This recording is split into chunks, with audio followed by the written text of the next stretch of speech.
Well, hi, everybody. It's another Conversations With, and I am delighted to have my pal. This is my Dunkin' Donut pal. I've met a lot of delightful women in my life, but never, ever have I met a woman, and the conversation began was, can I sit at your table? I locked myself out of my car. And that's how Bonnie and I met. And from there, we had a delightful conversation. And she's been with us, and she's back again. And Bonnie, I'm delighted to have you. And I know we've got a busy day today. We got a lot of things we got to cover. And but here we are, getting ready for Santa Claus. Exactly. I'm so happy to be here. Thanks for having me back again. Well, I'm delighted. So I'm definitely excited. I brought my guitars, 2 of them this time around. We're going to learn something about music and tone today. Yes, exactly. So I kind of had an epiphany moment this past week, and I was hoping to share it with, your viewers. Oh, that's great. Maybe share a little bit about what happened and in my music therapy sessions this week. Let's go.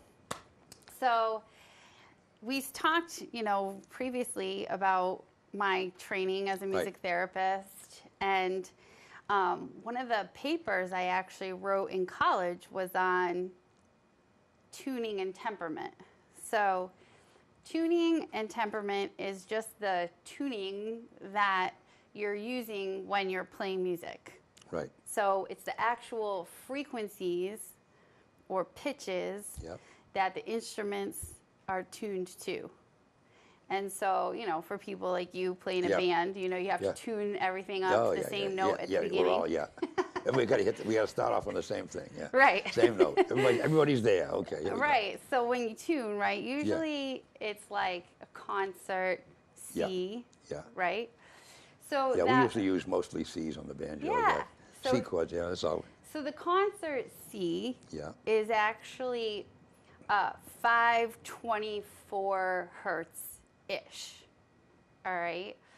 So when you play in the tuning, that Western tuning that we use or that you hear on the radio, most songs, you're hearing that pitch, the C. It's around 524 hertz.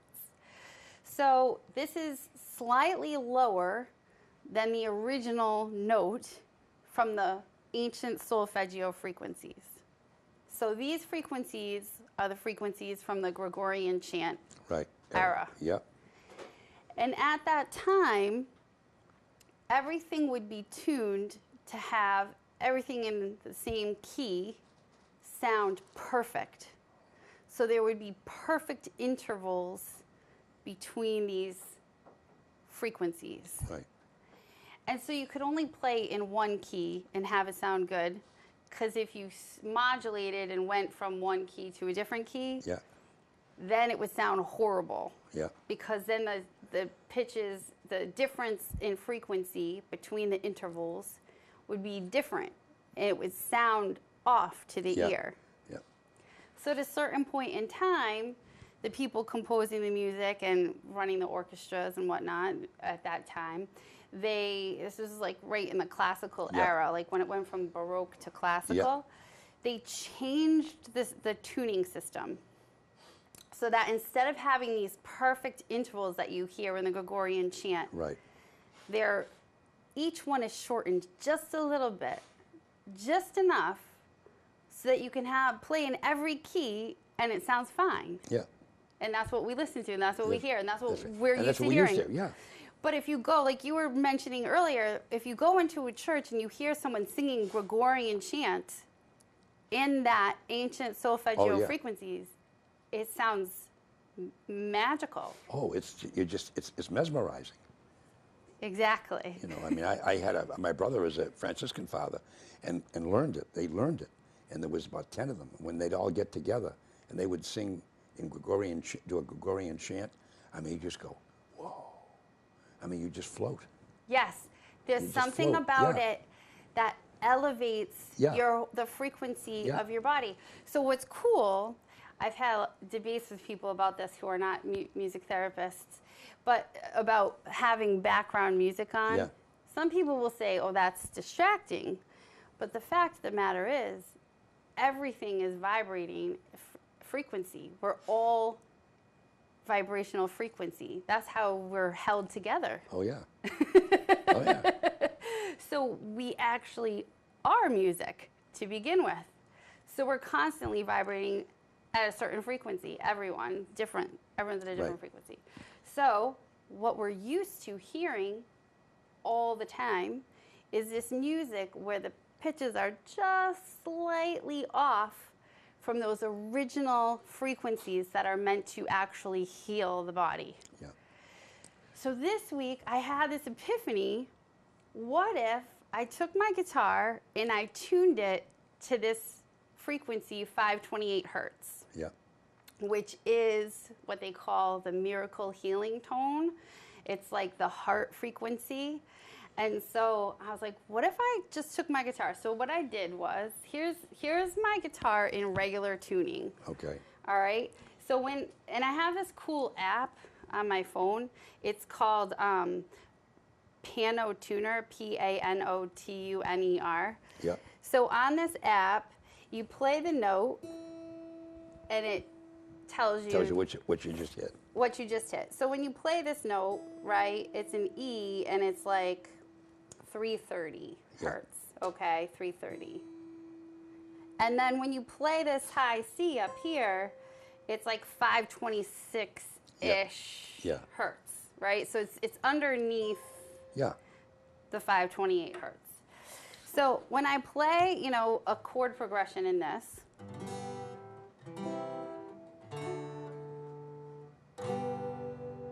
it sounds like a regular chord progression. Yeah. It's what you're used to hearing. Yeah. Brad Paisley, he's up there. I love Brad Paisley. Exactly. Or Miranda Lambert. Yeah, whatever.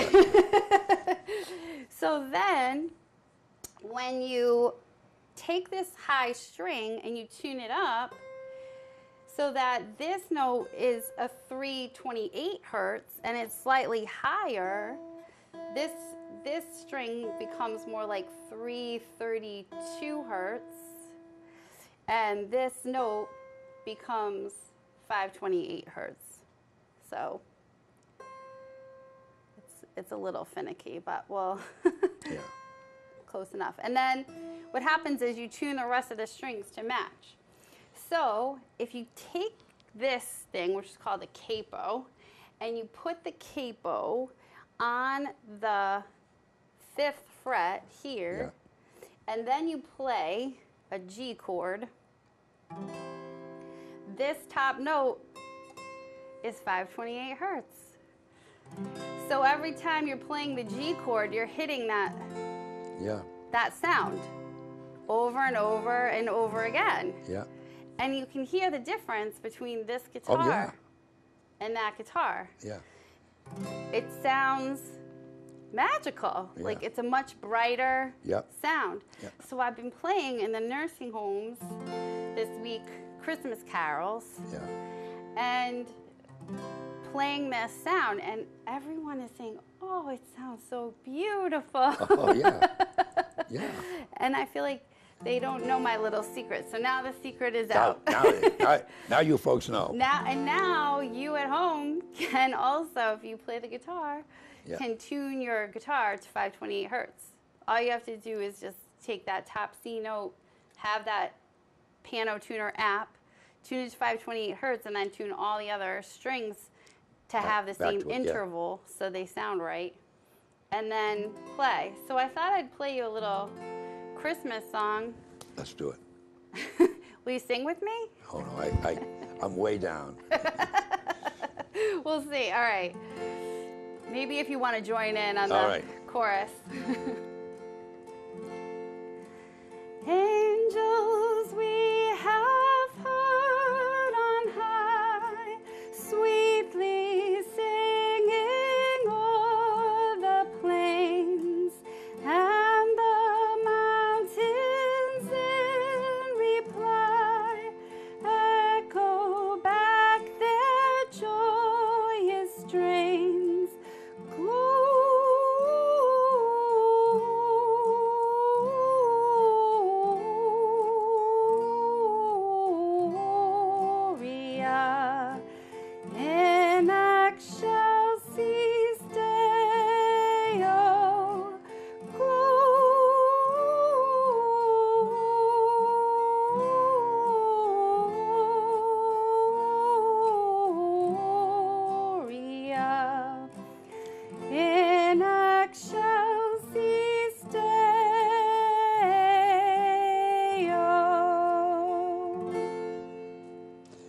the beauty of that is the tragedy of today is those are all our Christmas carols that I grew up with. That's what we sang. I mean, Rudolph the Red-Nosed Reindeer, you know, sorry. And yet all these Christmas stations, that's all they play. Right. Is, you know, Rock Around the Christmas Tree or whatever it is, and all these different songs.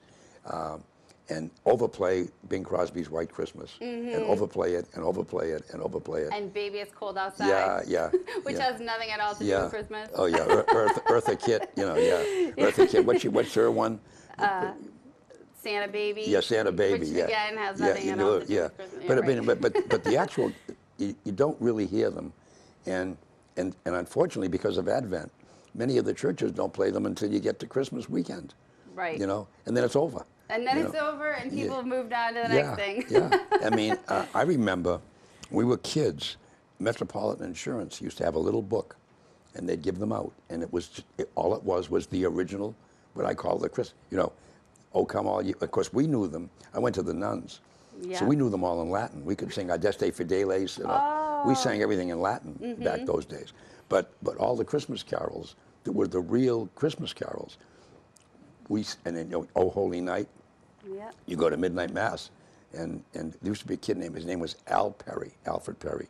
He was like 12 or 13 years old, and he would sing at the midnight mass, "Oh Holy Night," and it was just, I mean, the whole church stopped Yes. when he sang. Unfortunately, he got 14 and his voice changed, but other than that, you know, but I mean, you know, and I'll tell you, if folks haven't, and it doesn't matter what church you go to, if you haven't had a chance to stop in and listen to the St. Joseph Church Choir in Charlton, Jan Matthews, and they have a singer, Andrea Humphreys, who are magnificent, and they practice every Thursday. I'm going to take you some Thursday night. I want to go. I And you would can love go to and hear them. And Yes. unfortunately, you might get recruited, but that's beside the point.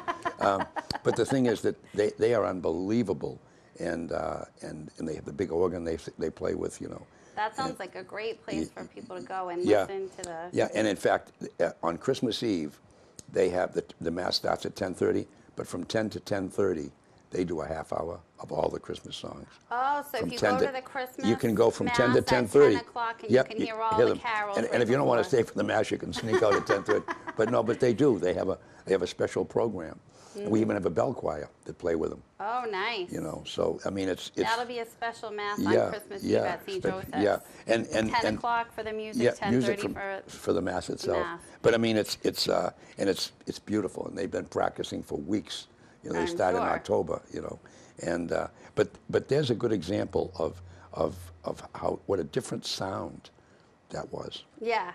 So do you want to hear another song Sure, in this, absolutely. in this tuning? So I have "Oh Holy Night." So this is "Oh Holy Night" in this 528 hertz Right. tuning. So.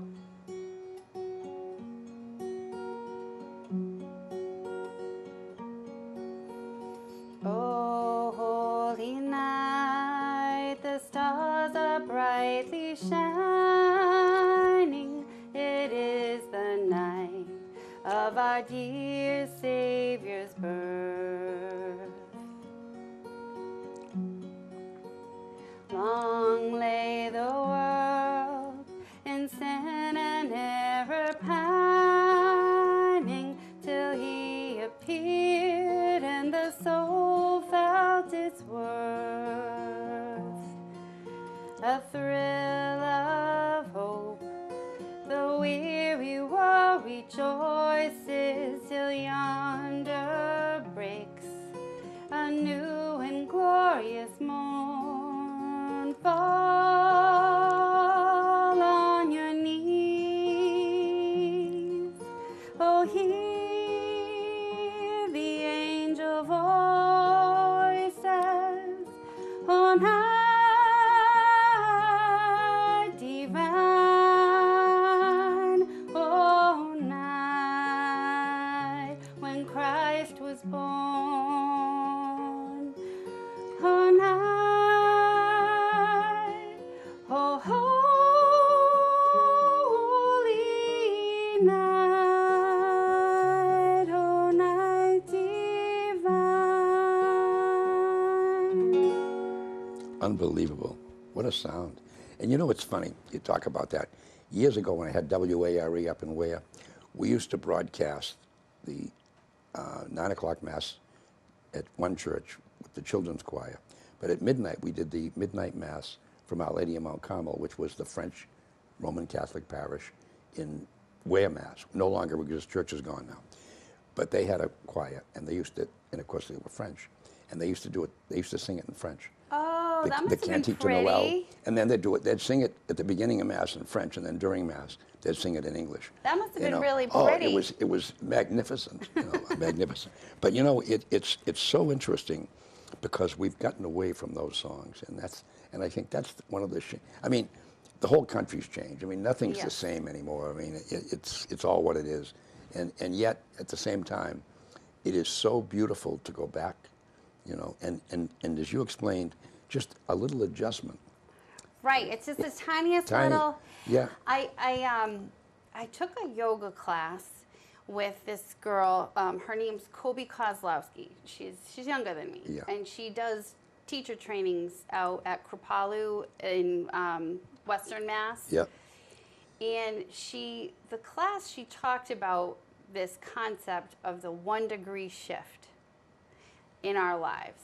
So if you think about it, if you have a boat and it's going a certain direction, and you shift the compass on the boat, and then it's going just 1 degree off from where it was originally headed, several days from now, You're in a that boat's going to be in a very different place. That's all. Yeah. I mean, All it takes is a 1 1 degree degree move. shift. And you mentioned that, and I've told you about the book, The Four Agreements. Oh, that's a great book. And I read that thing every 3 months. Oh, that's a great I have book. to. But it's be impeccable with your word. Don't take anything personally. Never make assumptions. And I think that's the biggest one. People make assumptions, all the time. Like that morning you and I met. Somebody could walk in and say, I saw Dick Bond and Bonnie Bond, and they were down at Dunkin' Donuts. They went, you see what I'm saying? And you know what happens? By the time the fourth person repeats it, we're in the middle of a, whatever. And so that's an assumption. Right. They had no idea why we were there. And if they ever knew they'd fall over, they wouldn't believe it. And having said that, and I read this book and it's changed my life. You talk about 1 degree, that's all I've done. If you tell someone you're going to do something, do it. And if you can't tell them, don't say maybe. Don't say yes, I can, or no, I can't, or I choose not to. Taking things personally. I've seen more people almost destroy themselves, worried about something someone said. It's their problem, not mine. Exactly. Have fun. You don't like me, that's okay. You That's don't like a my great green book. sweater, that's okay. I like it. It's not about It's not That's right. about them. It's not about you. It's about them. and then make an assumption. And then the last thing is just do your best. Always do your best. Always do your best. And if you do that, yeah, you're going to aggravate some people. You're going to bother some people. I got it. But what a everybody raves about how Tom Brady is so, and still playing football and could stand up and take the trophy from Goodell, who suspended him and so forth. And Tom Brady swears by that book. Swears. His whole life is built on that one thing. He also practices yoga. Oh, I know he does. He does, and he eats very clean. Oh yeah, he does. He's very, very, very particular. Yeah. He actually, there's a woman who travels around the world. Her name is Amma. They call her the hugging saint. Yeah. She sits down, she gives quote unquote darshan for hours. She will literally sit in one place for 8 hours, make sure every single person waiting in line to get a hug from her gets a hug. Yeah. Till everyone there gets a hug. And she gives you a little sweet piece of candy. So she'll give you a little Hershey Kiss. Yeah. And she'll give you a big hug. She smells like rose oil. Yeah. She's the most heavenly smell you'll ever smell. Yeah. And I've been 3 years. She comes to Marlboro. Yeah. And the last time I went, I brought my kids. And I had all my kids get a big hug from her. And Tom Brady and his wife, they have kids, right? Yeah, he has 2 kids, yeah. And they were there as well. Yeah. Getting darshan from Yeah. Amma. Yeah. No, but I mean, but the thing is that it's so, you know, like I tell people, I have a bunch of those books, and if I'm talking to someone and they're struggling, I'll say, oh, I got a book here I want you to read, you know, and you can, it's my gift to you, you know. And then the other book that have you ever read The Perfect Present? No. I'm going to get you The Perfect Present. But I mean, that's another book that I love. It sounds like the perfect thing to give someone at Christmas, because then The they open perfect it up present. and you can go, I got you the perfect present. Well, I can't tell you what it is. It's The Perfect Present. That's the name of the book, The Perfect Present. And it's a wonderful, wonderful story. And at the end, it's just, you get goosebumps when the last page, when you get the perfect present. Oh. You know, and it's just, you go, whoa, wow. And it's so, there are times when I get frustrated with our society, how we've stranded and just shift. You talk about shifting 1 degree, some of them are gone 38 degrees, and they're in a different direction, you know. And I tell people, what makes it difficult for me is I grew up in the 40s and 50s and 60s. You loved everybody. You knew everybody on your street. I mean, I grew up in Malden. When you grew up in Malden, you were one of 3 things in the 50s. You were an Irish Catholic, an Italian Catholic, or a Jew. That's who lived there. When they made a few dollars, your parents, they would be able to move out of Boston, and they settled in Malden, which was 6 miles north of Boston. That was the original suburbs. Now Yeah. it's Burlington, Winchester, Andover. They've moved on. But the thing was, I got to tell you this great story. The kids would I was about 12. Kids were beating me up in school. Oh, you're a lace curtain Irish, Vaughn. You're lace curtain Irish. And that meant you were little, you know. So I came home and I was all upset. Mom, the kid told me about it. She grabbed my hand, marches me to the window to show me our lace curtains. We had them I went, Mom, we really have. Yes, we do. We can afford lace curtains, you know, and that was the difference. But we were thick as thieves, the 3 of us, you know, and we would defend one another, we'd fight for one another, and we loved each other. I mean, we'd make fun of each other, we'd call each other names, but it was with love, affection, and respect. We had a great cop in the middle of the Malden Square, that we called the square, and we had a curfew in those days. You'd be home, if you were under 18, you had to be home by 9 o'clock. And if you weren't, they'd pick you up and take you home. I think that is something that we should. I mean, I have young kids, My so father, I feel like I would we had appreciate a 9 a cop o'clock taking curfew. my kid home. Well, but let me tell you, Tommy Heath was Before they could get in but trouble, Tommy before it's too Tommy late. would walk around the square. Yeah. And he knew every kid in the square. And he knew where you lived. And he knew that it would take me about 11 minutes to get home. And about 8:45, he'd say, Vaughn, you better get going. You have 2 choices. Either you leave now and get home, or I'll take you home in the car. And if I bring you home in that car and I give you to your father, he'll do more damage to you than I will in 3 years. And the last thing you wanted him to do was take you in the cruiser and bring you home. Right. And they would, if you didn't get out of the square by 9. Yeah. You know? I think that.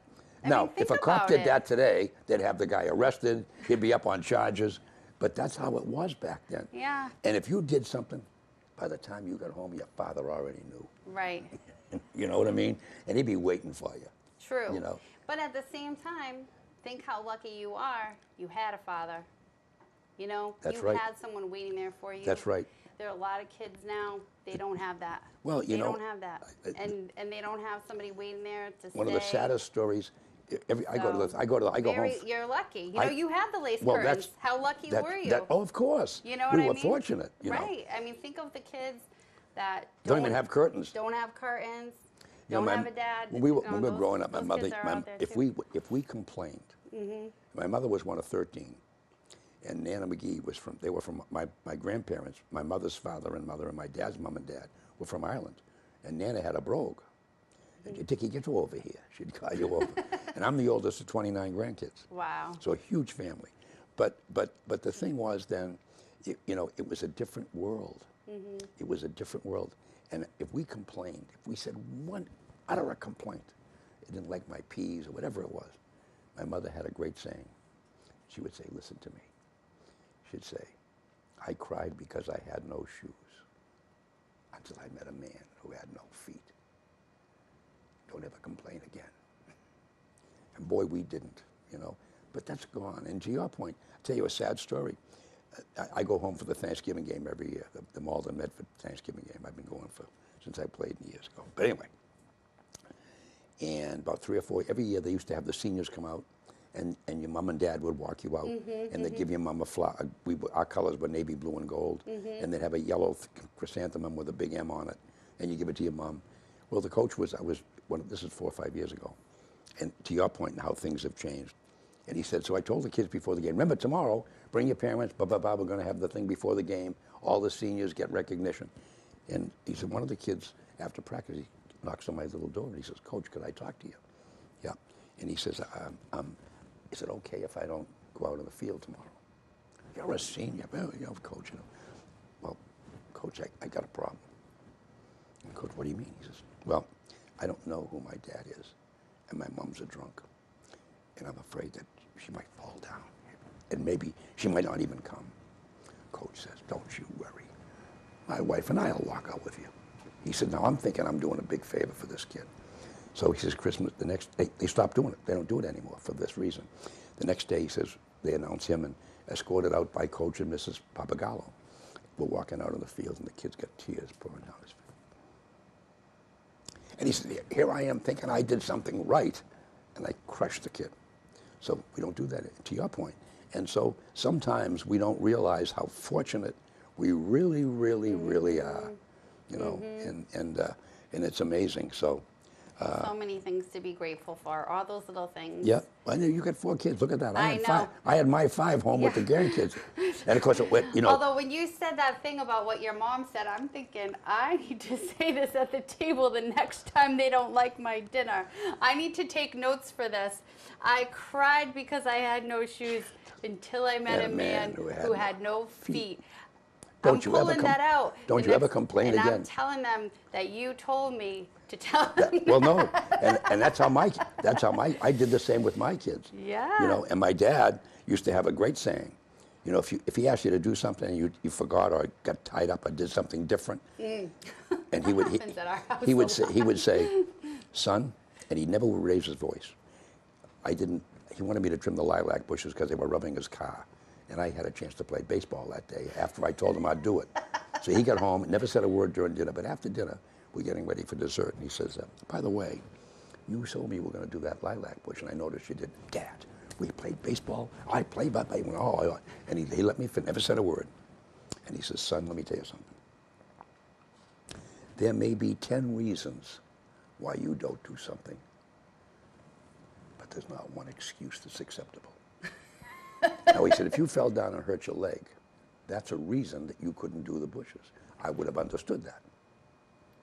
Or if you hurt your arm and you couldn't reach up and you had to go to the hospital, or you got sick on the way home, that's a reason. But you went and played baseball instead of trimming the bushes after you promised me you would, that's an excuse.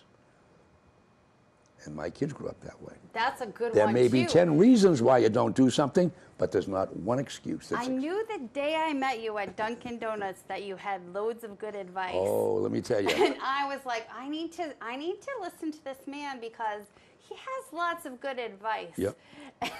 And that is a good one. I will be telling my children that That's because right. I hear a lot of excuses. Oh, this you see what I'm saying? And that's all you have to say. And that's all he said. There may be 10 reasons why you didn't do something, but there's not one excuse that's ever acceptable. That is a good one. Whew. Yeah. You know, and it goes back to... What is good, what I like is, you tell these stories. Your parents didn't need to raise their voice because they had this, as kids, they said it quietly. Yeah. They said it in a way that you just respected what they were saying. You got that right. And it's hard to command, even in a quiet voice. Yeah. I don't know what it is about this era, or maybe it's just me. I don't know. I don't feel that my kids have the same feeling It's because you know what happens? They become entitled. And unfortunately, they shouldn't be entitled. Yeah. They should have to earn that's how I learned. Yeah. I worked when I was 15 years old, wrote a column for the newspaper. I got $5 a week, thought I was a millionaire. But we worked. But anyway, Folks, we're running over time, but Bonnie, thank you so much. Have a great, great, great Christmas. Thank and you. we'll be back in January, folks, with another program. Isn't she delightful? I just love this woman. She's so great. There you are, folks, and other conversations with.